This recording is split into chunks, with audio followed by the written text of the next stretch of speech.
સુરતમાં municipal commissioner દ્વારા draft બજેટમાં આંશિક સુધારા કરી તેને મંજૂરીની મહોર આપવામાં આવી છે। સુરત મ્યુનિસિપલ કમિશનર શાલિની અગ્રવાલ દ્વારા હાલમાં જ રજૂ કરવામાં આવેલા અને સન 2024-25ના ડ્રાફ્ટ બજેટમાં આંશિક સુધારા વધારા સાથે સ્થાયી સમિતિ દ્વારા આજ રોજ મંજૂરીની મહોર મારવામાં આવી હતી। આગામી નાણાકીય વર્ષના ડ્રાફ્ટ બજેટમાં શાસકો દ્વારા આરોગ્ય, બ્રિજ, હાઇડ્રોલિક, BRTS અને વેન્ડિંગ સહિતના મુદ્દાઓ ઉપર ખાસ ભાર મૂકવામાં આવ્યો હતો। જ્યારે મ્યુનિસિપલ કમિશનર દ્વારા રજૂ કરવામાં આવેલ ડ્રાફ્ટ બજેટમાં 155 કરોડનો વધારો કરવાની સાથે બજેટનું કુલ કદ 8,873 કરોડ રૂપિયા કરવામાં આવ્યું છે। આ સિવાય કેપિટલ બજેટમાં 106 કરોડ અને રેવન્યુ આવક 59 કરોડનો વધારો સૂચવવામાં આવ્યો છે। આ સિવાય આગામી લોકસભાની ચૂંટણીને ધ્યાનમાં રાખીને વધુ એક વખત શાસકો દ્વારા શહેરીજનોને મિલકત વેરામાં 184 કરોડ રૂપિયાની રાહત આપવાનો નિર્ણય કરવામાં આવ્યો છે, જેમાં પ્રોપર્ટી ટેક્સની સન 2022-23 સુધીની કુલ 2.97 લાખ રહેણાંક મિલકતોના બાકી વેરા ઉપર 125.60 કરોડ રૂપિયાની 100% વ્યાજ માફીનો લાભ મળશે। આ સિવાય 72,000થી વધુ બિન રહેણાંક મિલકતોના વ્યાજમાં 58 કરોડ રૂપિયાની 50% માફીનો લાભ શહેરીજનોને મળશે। તો આગામી 31મી માર્ચ સુધીમાં વેરો ભરપાઈ કરનારા મિલકતદારોને આ યોજનાનો લાભ મળશે। આજરોજ પાલ ખાતે આવેલ પરફોર્મિંગ આર્ટ સેન્ટર ખાતે સ્થાયી સમિતિના અધ્યક્ષ રાજન પટેલની અધ્યક્ષતામાં 2023-24ના રિવાઇઝ અને સન 2024-25ના ડ્રાફ્ટ બજેટને બહાલી આપવામાં આવી હતી, જેમાં વિવિધ વિભાગોમાં આંશિક સુધારા સાથે ડ્રાફ્ટ બજેટમાં 155 કરોડનો વધારો કરવામાં આવ્યો છે, જેને પગલે સુરત મહાનગરપાલિકાનું આગામી નાણાકીય વર્ષનું બજેટનું કદ વધીને 8,873 કરોડ રૂપિયા ઉપર પહોંચ્યું છે। મ્યુનિસિપલ કમિશનર શાલિની અગ્રવાલ દ્વારા રજૂ કરવામાં આવેલા ડ્રાફ્ટ બજેટમાં શાસકો દ્વારા શહેરીજનો માટે તમામ ઝોન વિસ્તારોમાં નવા પ્રકલ્પો ઊભા કરવા માટેનું આયોજન કરવામાં આવ્યું છે, જેમાં લેક ગાર્ડનથી માંડીને સ્વિમિંગ પૂલ, ક્રિકેટ ગ્રાઉન્ડ, બાગ બગીચા અને ઓડિટોરિયમ સહિતની સુવિધાઓ શહેરીજનોને તબક્કાવાર મળશે। આ સિવાય આવકના સ્ત્રોત વધારવાની સાથે પહેલી વખત મિલકત વેરાની રેવન્યુ આવકમાં વધારો કરનાર ઝોન વિભાગની ઉત્કૃષ્ટ કામગીરીને પણ બિરદાવવાનો નિર્ણય લેવામાં આવ્યો છે।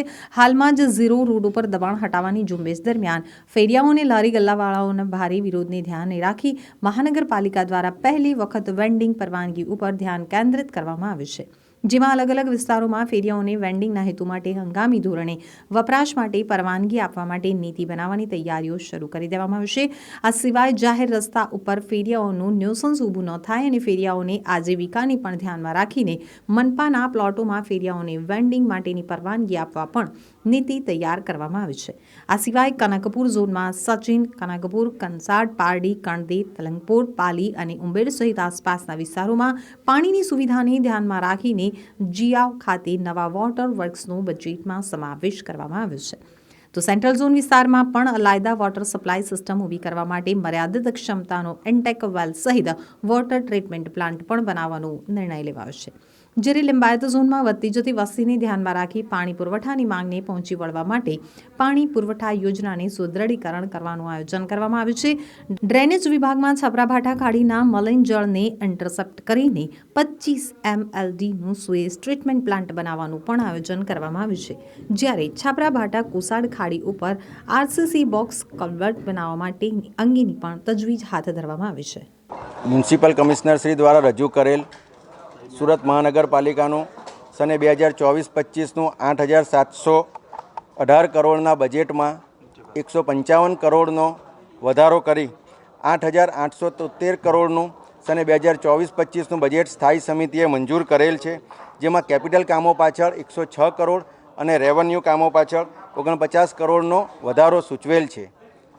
વધુમાં આજ દિન સુધી સુરત મહાનગરપાલિકા સંચાલિત નગર પ્રાથમિક શિક્ષણ સમિતિ દ્વારા શાળાના બાળકોને એક યુનિફોર્મ અને બૂટ મોજાની જોડી પૂરી પાડવામાં આવતી હતી, પરંતુ શાસકોના માનવીય અભિગમને પરિણામે આગામી સમયમાં 2024-25ના બજેટમાં અમે બીજા 43 કરોડ મંજૂર કર્યા છે, જેમાંથી વિદ્યાર્થીઓને વધુ એક યુનિફોર્મ, તે ઉપરાંત સ્પોર્ટ્સનો એક યુનિફોર્મ અને બૂટ મોજાની જોડી પણ પ્રોવાઈડ કરવામાં આવશે।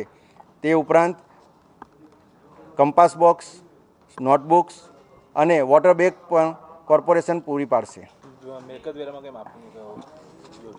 મિલકતવેરામાં બાકીદારોને 31/3/2024 સુધીમાં એક પ્રોત્સાહક યોજના જાહેર કરવામાં આવેલ છે, જેમાં જે રહેણાંક મિલકતદારો છે તે લોકોને વોરંટ અને વ્યાજમાંથી 31/3/2024 સુધીમાં જો પેમેન્ટ કરી દે તો માફી આપવામાં આવશે અને કોમર્શિયલ મિલકતદારો તે લોકોને 50% રાહત આપવામાં આવી છે. શહેરમાં રખડતા કૂતરાઓના આતંક બાબતે એનિમલ બર્થ કંટ્રોલ પોલિસી બનાવવામાં આવી છે, જેમાં વધુ 2 એબીસી સેન્ટર બનાવી હાલની જે રસીકરણ અને ખસીકરણની કામગીરી છે તેને 3 ગણી ઉપરાંત કરવામાં આવશે, જેથી કરીને અંદાજે વાર્ષિક 50,000 જેટલા કૂતરાઓનું રસીકરણ અને ખસીકરણ હાથ ધરી શકાશે.